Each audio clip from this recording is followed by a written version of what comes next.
ഇന്ന് നമ്മൾ ഡിസ്കസ് ചെയ്യുന്നത് periodic table and electronic configuration ഈ ചാപ്റ്ററാണ്. അപ്പോൾ ഈ ചാപ്റ്ററിൽ പറയുന്ന കാര്യം എങ്ങനെയാണ് പീരിയോഡിക് ടേബിളിലുള്ള ഒരു എലമെൻറ്റ് അതിൻ്റെ ആറ്റവും പീരിയോഡിക് ടേബിളും തമ്മിൽ എങ്ങനെയാണ് റിലേറ്റ് ചെയ്തിട്ടുള്ളത്, ഏത് രീതിയിലാണ്, എങ്ങനെയൊക്കെയാണ് ഓരോ എലമെൻറ്റിനെയും പീരിയോഡിക് ടേബിളിൽ ഓരോ പ്ലേസിലായിട്ട് ലൊക്കേറ്റ് ചെയ്തിട്ടുള്ളത് എങ്ങനെയൊക്കെയാണെന്ന് നമുക്ക് മനസ്സിലാക്കാൻ പറ്റും. അപ്പോൾ പീരിയോഡിക് ടേബിൾ എന്ന് പറഞ്ഞാൽ എന്താണെന്നറിയണമല്ലോ. It is a tabular arrangement of chemical elements. ഓരോ കെമിക്കൽ എലമെൻറ്റ്സിൻ്റെയും ഒരു ടാബുലാർ അറേഞ്ച്മെൻ്റ് ആണ് പീരിയോഡിക് ടേബിൾ. എന്തിൻ്റെ ബേസിൽ? On the basis of their atomic number, configurations, chemical properties. അവരുടെ അറ്റോമിക് നമ്പർ, അതിൻ്റെ കോൺഫിഗറേഷൻസ്, അതിൻ്റെ കെമിക്കൽ പ്രോപ്പർട്ടീസ്, ഇതിൻ്റെയൊക്കെ ബേസിൽ ഓരോ എലമെൻറ്റിനെയും അറേഞ്ച് ചെയ്തിട്ടുള്ള ഒരു ടാബുലാർ ഫോമാറ്റാണ് പീരിയോഡിക് ടേബിൾ. ഈ പീരിയോഡിക് ടേബിളിൻ്റെ മെയിൻ എയിം എന്താണെന്ന് ചോദിച്ചാൽ to identify the atomic properties of each element.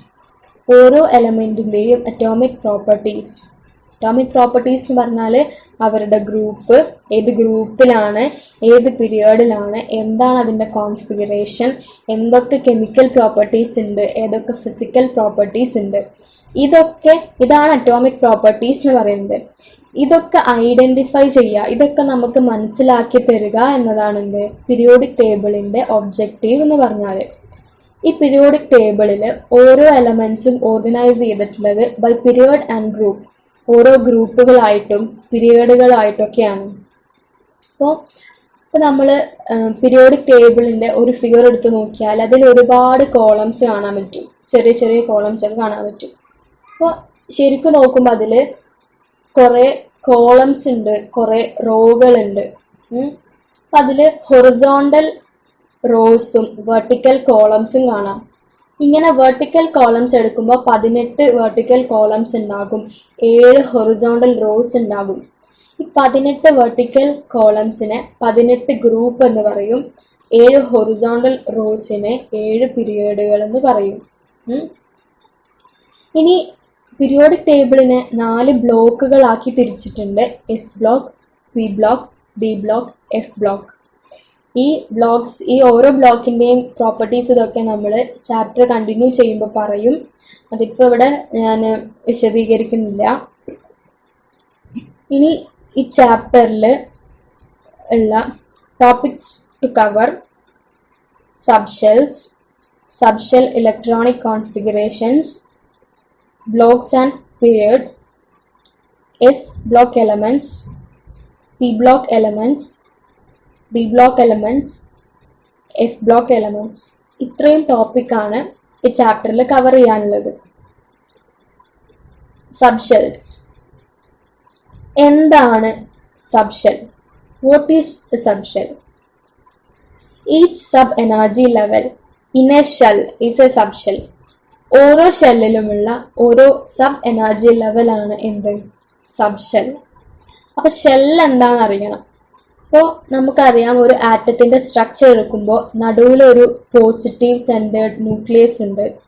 ഈ ന്യൂക്ലിയസിൻ്റെ ചുറ്റുമാണ് ഇലക്ട്രോൺസ് റിവോൾവ് ചെയ്യുന്നത് എന്നറിയാം. ഇത് റിവോൾവ് ചെയ്യുന്ന ഒരു പർട്ടിക്കുലർ പാത്ത് ഉണ്ട്, സർക്കുലാർ പാത്ത് ഉണ്ട്. ആ പാത്തിനെ പറയുന്ന പേരാണ് ഓർബിറ്റ്. ഓർബിറ്റാണ് ആ പാത്തിൻ്റെ നെയിം. അങ്ങനെ കുറേ പാത്തുകളുണ്ട്. ആ ഓരോ പാത്തിനെയും ഷെൽസ് എന്ന് പറയും. ഓരോ ഓർബിറ്റും ഓരോ ഷെല്ലുകളാണ്. അപ്പോൾ ന്യൂക്ലിയസിൻ്റെ തൊട്ടടുത്തുള്ള ഒരു സർക്കുലാർ ഓർബിറ്റാണ് ഫസ്റ്റ് ഷെൽ. അത് കഴിഞ്ഞിട്ടുള്ളതാണ് second shell, third shell, fourth shell, അങ്ങനെ ഒരുപാട് ഷെൽസ്. ഈ ഓരോ ഷെല്ലിലും ഓരോ സബ് എനർജി ലെവൽ ഉണ്ട്. അതാണ് സബ്ഷെൽ എന്ന് പറയുന്നത്. 4 ടൈപ്സ് ഓഫ് സബ്ഷെൽസ് ഉണ്ട്. S subshell, P subshell, T subshell, F subshell. ഇങ്ങനെ 4 ടൈപ്പ് ഓഫ് സബ്ഷെൽസ് ഉണ്ട്. അതിൽ എസ് സബ്ഷെല്ലിന് ഒറ്റ ഓർബിറ്റേ ഉള്ളൂ. അത് സ്ഫെറിക്കൽ ഷേപ്പിലാണ് കാണാൻ പറ്റുക. അതിൻ്റെ ഷേപ്പാണിത്. നെക്സ്റ്റ് പി സബ്ഷെല്ലിന് 3 ഓർബിറ്റുകളുണ്ട്: P X, P Y, P Z. അത് ഒരു 3D ഫിഗർ എടുക്കുമ്പോൾ പി എക്സ് എന്ന് പറയുന്നത് എക്സ് ആക്സിസിലുള്ളത്, പി വൈ എന്ന് പറയുന്നത് വൈ ആക്സിസിലുള്ളത്, പി സെഡ് എന്ന് പറയുന്നത് സെഡ് ആക്സിസിലുള്ളത്. അങ്ങനെ 3 എണ്ണം. അതിന്റെ ഷേപ്പാണ് ഡംബൽ ഷേപ്പ്. ഇനി ഡി സബ്ഷെല്ലിന് 5 ഓർബിറ്റൽസ്, എഫ് സബ്ഷെല്ലിന് 7 ഓർബിറ്റൽസ്. ഈ ഡിന്റെയും എഫിന്റെയും ഫിഗർ നമ്മളിവിടെ പറയുന്നില്ല, കാരണം അതിന്റെ ഫിഗർ കുറച്ച് കോംപ്ലിക്കേറ്റഡ് ആണ്. അതിപ്പോൾ പഠിക്കാനില്ല. ഇപ്പൊ എസിന്റെയും പിന്റെയും മാത്രം പഠിച്ചാൽ മതി. ഇനി ഈ ടേബിൾ നമുക്കൊന്ന് നോക്കാം. ഇതില് ഷെൽ നമ്പറും സബ് ഷെല്ലുകളും കൊടുത്തിട്ടുണ്ട്.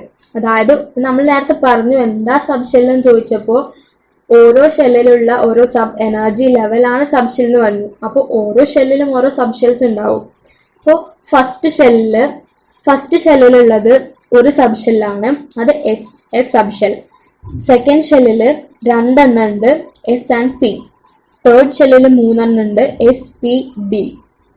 ഫോർത്ത് ഷെല്ലില് 4 എണ്ണം ഉണ്ട്, എസ് പി ഡി എഫ്. ഇനി ഒരു ഫിഗർ ഉണ്ട് ഇവിടെ നോക്ക്. ഫസ്റ്റ് ഷെല്ല് നമ്മൾ നേരത്തെ പറഞ്ഞു ഒറ്റ സബ് ഷെല്ല്, അതാണ് സ്ഫെറിക്കൽ ഷേപ്പിനുള്ളിൽ ഗ്രീൻ കളറിൽ കാണിച്ചിട്ടുള്ളത്, S sub shell. Next second shell, അതിൽ 2 സബ് ഷെൽ ഉണ്ടെന്ന് പറഞ്ഞു, എസും പിയും. അതാണ് ഒന്ന് സ്ഫെറിക്കൽ ഷേപ്പും P dumbbell shape. Third sub shell നോക്ക്. തേർഡിൽ 3 എണ്ണം ഉണ്ട്, എസ് പി ഡി. ഫോർത്തിൽ നോക്ക് 4 എണ്ണം, എസ് പി ഡി എഫ്. ഇത് എക്സാക്ട് ഫിഗർ ഒന്നും അല്ല. നമുക്കറിയാം ഒരു ആറ്റം എടുക്കുമ്പോൾ നടുവിലൊരു കുഞ്ഞു ന്യൂക്ലിയസ്, അതിന്റെ പുറത്തൊരു സർക്കുലർ ഓർബിറ്റ്, അതിന്റെ മേലെ. ഇപ്പൊ ഇതാ ഒരു എക്സാക്ട് ഷേപ്പ് അല്ല. അത് നമുക്ക് ഷെല്ലിന്റെ ഉള്ളിൽ ഒരു സബ്ഷെൽ കാണിക്കാൻ വേണ്ടിയിട്ട് ജസ്റ്റ് ഒന്ന് വരച്ചു എന്നേ ഉള്ളൂ. അത് സബ്ഷെൽസ് ഒന്ന് അവിടെ കൊള്ളിക്കാൻ വേണ്ടിയിട്ട് ജസ്റ്റ് അത്ര ഒന്ന് വരച്ചു എന്നേ ഉള്ളൂ. ഇങ്ങനെയാണ് അതിന്റെ shape. Okay, next naming and number of electrons. ഓരോ സബ്ഷെല്ലിന്റെ നെയിമിങ്ങും അതിലുള്ള നമ്പർ ഓഫ് ഇലക്ട്രോൺസും. Maximum number of electrons that can occupy in a shell equal to 2n². അതായത് ഓരോ ഷെല്ലിലും ഇത്ര നമ്പർ ഓഫ് ഇലക്ട്രോൺസേ പാടുള്ളൂ എന്നുണ്ട്. അപ്പൊ അതിന്റെ എത്ര എണ്ണം ചോദിച്ചാൽ നമ്പർ ഓഫ് ഇലക്ട്രോൺസ് എന്ന് പറയുന്നത് 2n². ഇവിടെ n ഡിനോട്ട് ചെയ്യുന്നത് n equal to shell number. എന്താണ് ഷെൽ നമ്പറാണ്. അപ്പൊ നമുക്ക് നോക്കാം. കോളത്തിൽ കാണാം ഓരോ ഷെല്ലിലും ഉൾക്കൊള്ളാവുന്ന പരമാവധി ഇലക്ട്രോണുകളുടെ എണ്ണം. ഫസ്റ്റ് സബ് ഷെല്ലില് 2 ഇലക്ട്രോൺസ്. അപ്പോൾ ഫസ്റ്റ് സബ് ഷെല്ലില് n-ന് 1 കൊടുക്കുമ്പോൾ 2 × 1² 2. സെക്കൻഡ് സബ് ഷെല്ലില് നോക്ക് 2 × 2² എത്രയാ? 2 × 2² 8. തേർഡ് സബ് ഷെല്ലില് 2 × 3² 18. ഫോർത്തില് 2 × 4² 32. ഇങ്ങനെയാണ് എന്ത് number of electrons that can occupy in a shell. 2, 8, 18, 32. ഇപ്പോൾ ഒരു ആറ്റത്തിൽ ഫസ്റ്റ് ഷെല്ലിൽ 2 ഇലക്ട്രോൺസ് വന്നു കഴിഞ്ഞാൽ നെക്സ്റ്റ് ഇലക്ട്രോൺ പോവുക അടുത്ത ഷെല്ലിലോട്ടാണ്. ഫസ്റ്റ് ഷെല്ലിൽ അതിന് അക്യുമുലേറ്റ് ചെയ്യാൻ കഴിയൂല, കാരണം ഒന്നാമത് ആ ഷെല്ലിന്റെ സൈസ് വളരെ ചെറുതായിരിക്കും. 2 ഇലക്ട്രോൺസിന് ഓക്യുപ്പൈ ചെയ്യാനുള്ള സ്പേസ് ഉണ്ടാവുള്ളൂ. അപ്പൊ തേർഡ് ഇലക്ട്രോൺ അടുത്ത ഷെല്ലിലോട്ട് പോകും. ഇനി നമ്മൾ നേരത്തെ പറഞ്ഞിട്ടുണ്ടായിരുന്നു ഓരോ ഷെല്ലിലും ഓരോ സബ് എനർജി ലെവൽ, ഓരോ സബ് ഷെൽസ് ഉണ്ട്. അപ്പൊ അതിന്റെ നെയിമിംഗ് ആണ് നെക്സ്റ്റ് പറയുന്നത്. ഫസ്റ്റ് ഷെല്ലില് ഒരു സബ് ഷെല്ലാണ് എസ്, അപ്പൊ 1s. സെക്കൻഡ് ഷെല്ലില് 2s 2p. തേർഡില് 3s 3p 3d. ഫോർത്തില് 4s 4p 4d 4f. ഇങ്ങനെയാണ് ഓരോ സബ് ഷെൽസും ഉള്ളത്. ഇനി ഷെല്ലിലുള്ള മാക്സിമം നമ്പർ ഓഫ് ഇലക്ട്രോൺസ് നമ്മൾ നേരത്തെ പറഞ്ഞു, അതേപോലെ തന്നെ സബ് ഷെൽസിലും ഉണ്ട് മാക്സിമം നമ്പർ ഓഫ് ഇലക്ട്രോൺസ്. അപ്പൊ നമ്മൾ ഫസ്റ്റ് ഷെല്ലില് 2 ഇലക്ട്രോൺസേ പറ്റുള്ളൂ. അപ്പൊ ഫസ്റ്റ് ഷെല്ലില് ആകെ ഒരു s ഓർബിറ്റിലേ ഉള്ളൂ. അപ്പൊ ആ എസ്സിൽ അവിടെ വരും എന്ത് 2 ഇലക്ട്രോൺസ് വരും. ഇനി നെക്സ്റ്റ് 2 സെക്കൻഡ് ഷെല്ലാണ്. സെക്കൻഡ് ഷെല്ലില് 8 ഇലക്ട്രോൺസ് ഉണ്ട്. അപ്പൊ സെക്കൻഡ് ഷെല്ലില് എസ് സബ് ഷെല്ലും ഉണ്ട്, പി സബ് ഷെല്ലും ഉണ്ട്. അപ്പൊ നമ്മൾ നേരത്തെ ഫസ്റ്റ് ഷെല്ലില് 1s-ല് 2 ഇലക്ട്രോൺസ് പോവുള്ളൂ പറഞ്ഞു. അപ്പൊ എസ് സബ് ഷെല്ലിൽ 2 ഇലക്ട്രോൺസ് ഉണ്ടാവും. അപ്പൊ സെക്കൻഡ് ഷെല്ല് എടുക്കുമ്പോൾ എസ്സില് 2 ഓൾറെഡി വന്നു. ബാക്കി ആ 8 ഇലക്ട്രോൺസിൽ ബാക്കി എത്ര ഉണ്ട്? 6 ഇലക്ട്രോൺസ് ഉണ്ട്. അപ്പോൾ പിയിൽ എത്ര വരും? 8 - 2 6. പി സബ്ഷെല്ലിൽ 6 ഇലക്ട്രോൺസ് ആണ് മാക്സിമം നമ്പർ ഓഫ് ഇലക്ട്രോൺസ്. ഇതേപോലെ നോക്കാം. എസ് സബ്ഷെല്ലിൽ എന്തായാലും എത്ര വരുള്ളൂ? 2 ആണെന്ന് അത് മനസ്സിലാക്കി. ഈ സബ്ഷെല്ലിൽ എത്ര വരും? 6 വരും. ഇനി തേർഡ് ഷെല്ലിൽ 18 ഇലക്ട്രോൺസ് ഉണ്ട്. അപ്പോൾ 18 - 6 + 2 18 - 8 ബാക്കി എത്രയുള്ളത്? 10. അപ്പോൾ ഡി സബ്ഷെല്ലിൽ 10 ഇലക്ട്രോൺസ് വരും. അപ്പോൾ എസിൽ 2, പിയിൽ 6, ഡിയിൽ 10. ഇനി ഫോർത്ത് നോക്കുക. ഫോർത്ത് സബ്ഷെൽ എടുക്കുമ്പോഴും എസിൽ 2 വരും, പിയിൽ 6 വരും, ഡിയിൽ എത്ര വരും? 10 വരും. അപ്പോൾ 32ന്ന് ഈ മൊത്തം സം ഓഫ് ഈ മൊത്തം ഇലക്ട്രോൺസ് മൈനസ് ചെയ്യാം. 32 - 10 + 6 + 2. അപ്പോൾ എത്ര കിട്ടും? എഫിൽ എത്ര കിട്ടും? 14. എഫിൽ 14 കിട്ടും. അപ്പോൾ ഒരു എസ് പി ഡി എഫ്. എസിൽ 2, പിയിൽ 6, ഡിയിൽ 10, എഫിൽ 14 വരും. ഇതാണ് എന്ത്? Number of electrons. ഇനി ഓരോ സബ്ഷെൽസിനും ഇൻക്രീസിങ് ഓർഡർ ഓഫ് എനർജി ഉണ്ട്. ഇവിടെ ഒരു ഫിഗർ കാണിച്ചിട്ടുണ്ട്. ഈ ഫിഗറിൽ അതിന്റെ ഇൻക്രീസിങ് ഓർഡർ ആണ് പറയുന്നത്.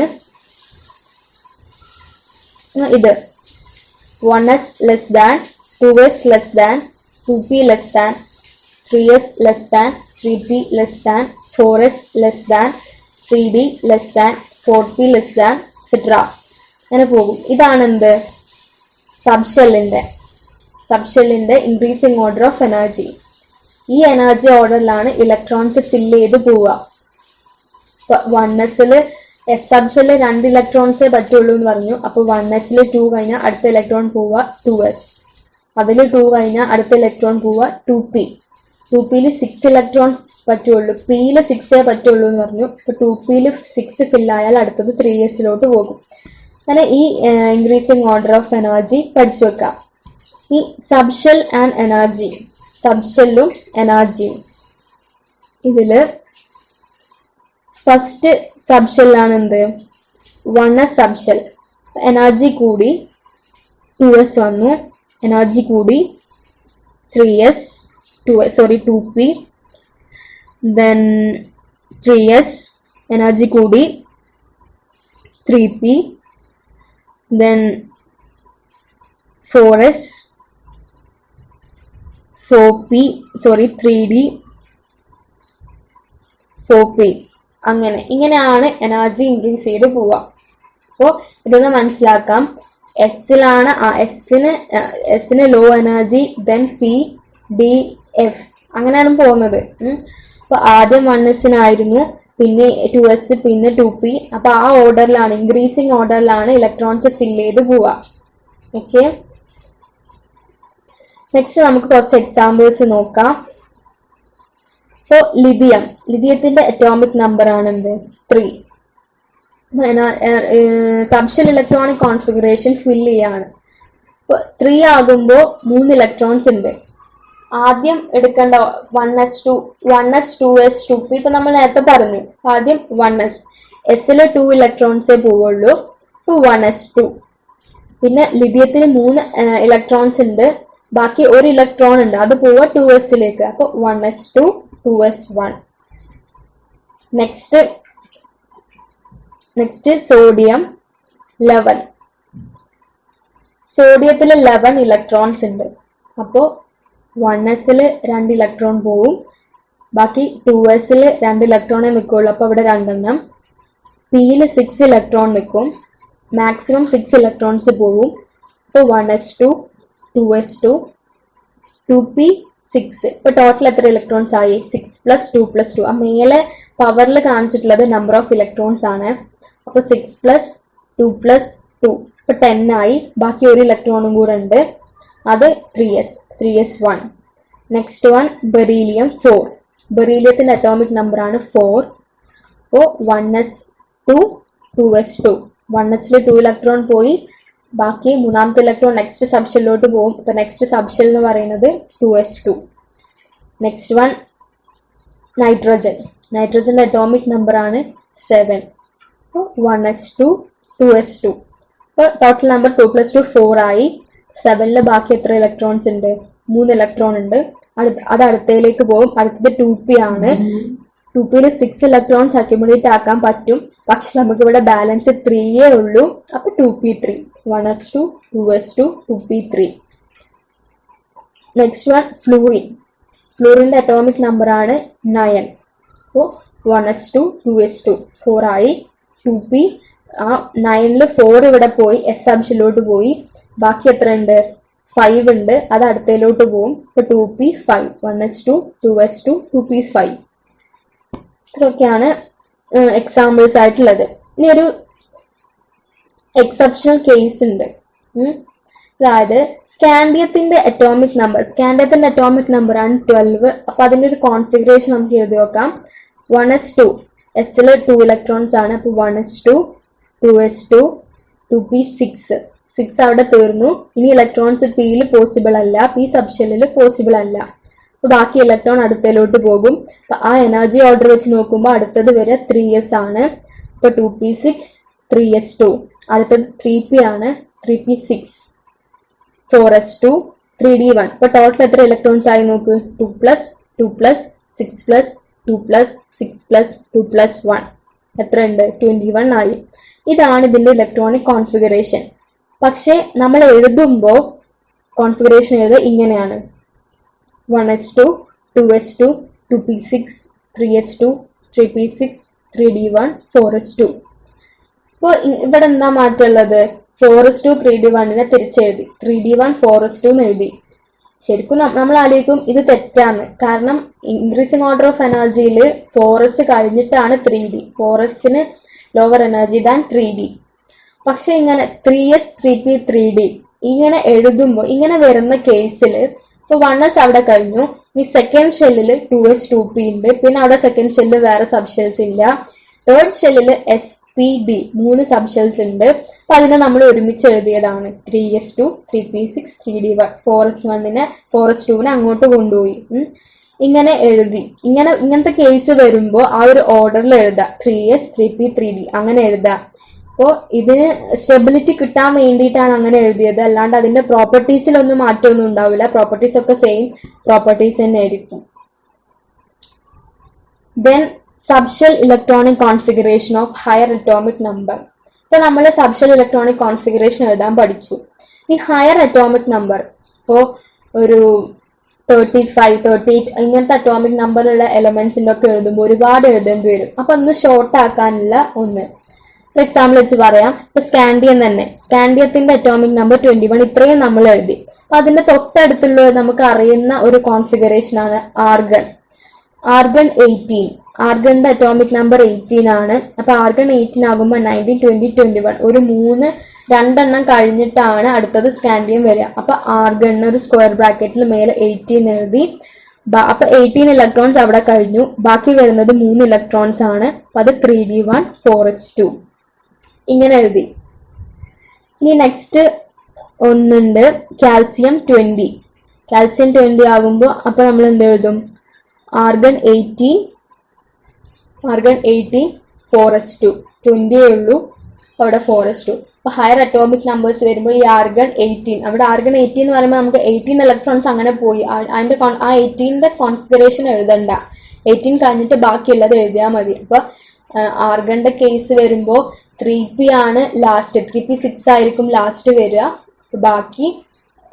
ബാക്കി എത്ര വരും? 3d1 അതല്ലെങ്കിൽ 3d ഫുള്ളാക്കി അങ്ങനെ 4s2 അങ്ങനെ ആർഗൺ 18 വെച്ചിട്ട് ഹയർ അറ്റോമിക് നമ്പേഴ്സിന്റെ കോൺഫിഗറേഷൻ എഴുതാം. നെക്സ്റ്റ് ഒരു എക്സെപ്ഷണൽ കേസ് ആണ് ക്രോമിയം ആൻഡ് കോപ്പർ. ക്രോമിയത്തിന്റെ അറ്റോമിക് നമ്പർ ആണ് 24. അപ്പൊ ക്രോമിയത്തിന്റെ കോൺഫിഗറേഷൻ എഴുതി നോക്കാം. 1s2 2s2 2p6 3s2 3p6 4s2. ഇപ്പൊ എത്ര ഉണ്ടാവും? 2 + 2 + 6 + 2 + 6 18 ആയി. 19 ഇനി 18 ആയി. ബാക്കി 4s2 3d4 4s2 3d4 അതിനെ 4s2 3d4. ഇപ്പൊ കോൺഫിഗറേഷൻ ഇങ്ങനെ കിട്ടി. ഇനി ഇതിന് 4s1 3d5 എന്ന് എഴുതാം. അതായത് ഹാഫ് ഫീൽഡ് ഡി സബ്ഷെൽ ആണ് മോർ സ്റ്റേബിൾ. അപ്പോൾ ഡിയിൽ 4 ഇലക്ട്രോൺസ് വന്നു, പക്ഷെ അവിടെ ഒരു ഒറ്റ ഇലക്ട്രോണും കൂടെ കിട്ടിയാൽ D5 ആകും. ഡിയിൽ മാക്സിമം നമ്പർ ഓഫ് ഇലക്ട്രോൺസ് എന്ന് പറയുന്നത് 10 ആണ്. അപ്പൊ D5 എന്ന് പറഞ്ഞാൽ 10 എന്ന് പറയുമ്പോൾ കംപ്ലീറ്റ്ലി ഫിൽഡ് ആകും, 5 എന്ന് പറയുമ്പോൾ ഹാഫ് ഫിൽഡ് ആകും. അപ്പൊ half filled D subshell is more stable. അപ്പൊ നമ്മൾ സ്റ്റെബിലിറ്റി കിട്ടാൻ വേണ്ടിയിട്ട് ക്രോമിയത്തിന്റെ കോൺഫിഗറേഷൻ ഇങ്ങനെ എഴുതും: 1s2 2s2 2p6 3s2 3p6 3d5 4s1. അതായത് 4s2 ഒരു ഇലക്ട്രോണ് ഡിയിലേക്ക് പോകുന്നു, അപ്പൊ 3d5 ആയി 4s1. ഇത് 4s1 3d5 എന്നാണ് എഴുതുമ്പോൾ വരിക. നേരത്തെ പറഞ്ഞ ഓർഡറിൽ 3s3p 3d വരാൻ വേണ്ടിയിട്ട് 3d5 ഇപ്പുറത്ത് എഴുതി. This is A stable electronic configuration. ഇങ്ങനെയാണ് എഴുതേണ്ടത്. ഇങ്ങനെ ചെയ്താൽ, ഇങ്ങനെ വന്നാൽ അത് സ്റ്റേബിൾ ആ, കാരണം half filled D subshell is more stable. ഇനി വേറെ ഒന്നാണ് ഇത് കോപ്പർ. കോപ്പറിന്റെ അറ്റോമിക് നമ്പർ ആണ് എന്ത്? 29. അപ്പൊ അത് 1s2 2s2 2p6 3s2 3p6 3d9 4s2. ഇതില് completely filled D subshell is more stable. D subshell എന്ന് പറയുമ്പോൾ D10. അപ്പൊ ഇവിടെ ഒരു D9 വന്നിട്ടുണ്ട്. അപ്പൊ നേരത്തെ നമ്മൾ ചെയ്ത പോലെ എസിലുള്ള ഒരു ഇലക്ട്രോൺ ഇങ്ങോട്ട് കൊണ്ടുവന്നു. അപ്പൊ 1s2 2s2 2p6 3s2 3p6 3d10 4s1 3d10 ആയി. അപ്പോൾ this is stable electronic configuration. ഇങ്ങനെയാണ് അതിനെ സ്റ്റേബിൾ ആക്കാൻ വേണ്ടി ഇങ്ങനെ വരും. ഈ ഒരു ക്വസ്റ്റ്യൻ നോക്കാം. ഒരു ഇലക്ട്രോണിക് കോൺഫിഗറേഷൻ തന്നിട്ടുണ്ട്: 1s2 2s2 2p6 3s2 2p6 3s2. ഇതാണ് കോൺഫിഗറേഷൻ. ഇതില് നമ്പർ ഓഫ് ഷെൽസ് എത്ര ഉണ്ട്? 3 നമ്പർ ഓഫ് ഷെൽസ് ഉണ്ട്. കാരണം 1 2 3 ആ തന്ന നമ്പർ ആണ് അതിന്റെ ഷെൽ നമ്പർ അല്ലേ അത്. അപ്പൊ 3 വരെയുണ്ട്. അപ്പൊ 3 നമ്പർ ഓഫ് ഷെൽസ് ഉണ്ട്. Next, which are the subshells of each shell?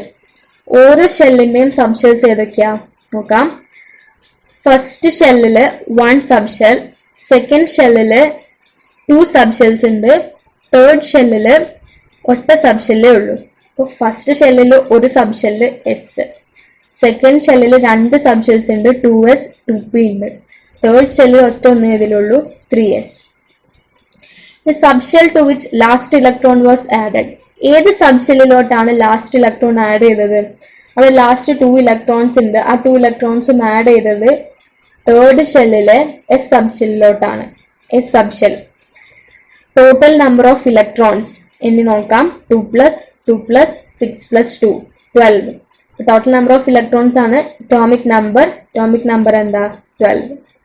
അപ്പോൾ ഒരു കോൺഫിഗറേഷൻ, ഒരു സബ്ഷെൽ കോൺഫിഗറേഷൻ തന്നാൽ ഇത്രയും ഡാറ്റ നമുക്ക് അതിന്റെ എലിമെന്റിന്റെ പേരോ അറ്റോമിക് നമ്പറോ ഒന്നും തന്നിട്ടില്ല. പക്ഷെ എന്നിട്ടും ഈ ഒരു കോൺഫിഗറേഷന് നമുക്ക് ഇത്രയും ഡാറ്റ അതിന് മനസ്സിലാക്കാൻ പറ്റും. Next one, blocks and periods. ഒരു പീരിയോഡിക് ടേബിളിന്റെ ബ്ലോക്കും പീരിയഡും സബ്ഷെൽ കോൺഫിഗറേഷൻ എങ്ങനെ മനസ്സിലാക്കാം എന്നുള്ളതാണ്. Block subshell to which last electrons are added. Last electron add ചെയ്ത സബ്ഷെൽ, അതാണ് ആ എലമെന്റിന്റെ ബ്ലോക്ക്.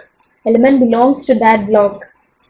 ലാസ്റ്റ് ഇലക്ട്രോൺ ഏത് സബ്ഷെല്ലിലോട്ടാണോ ആഡ് ചെയ്തത് അതാണ് block.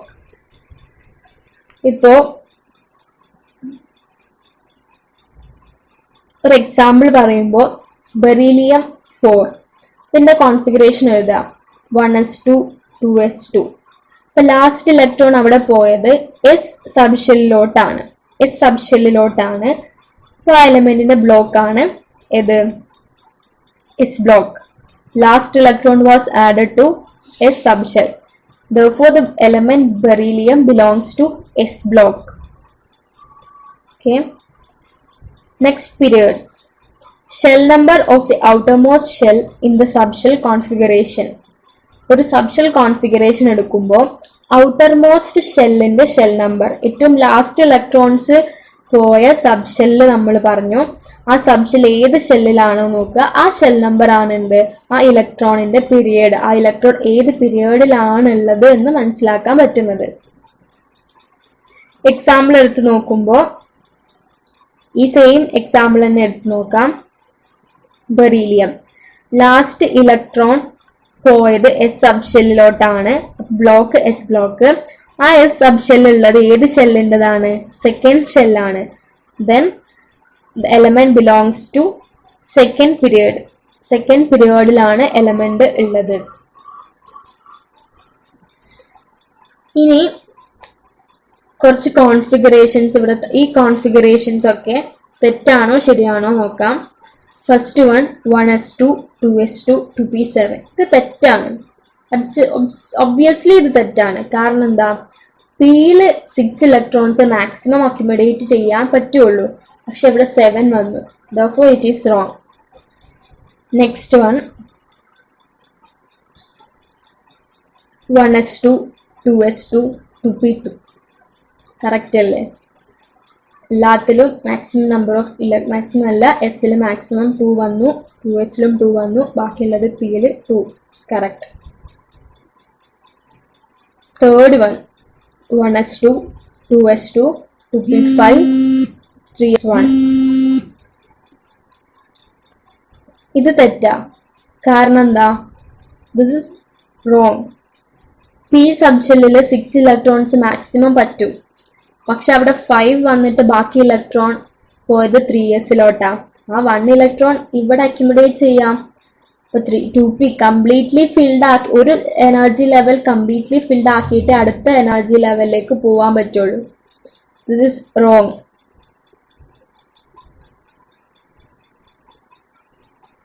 Next 1s2 2s2 2p6 3s2 3p6 3d2 4s1. എന്താ, ദിസ് ഇസ് റോങ്. കാരണം ഇതിങ്ങനെ എഴുതുമ്പോഴും എസ് കംപ്ലീറ്റ് ആക്കിയിട്ടേ 3Dയിലോട്ട് പോകാൻ പാടുള്ളൂ.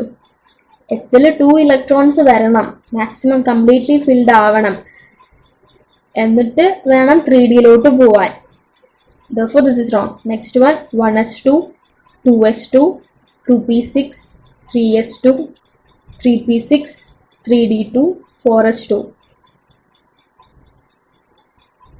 correct.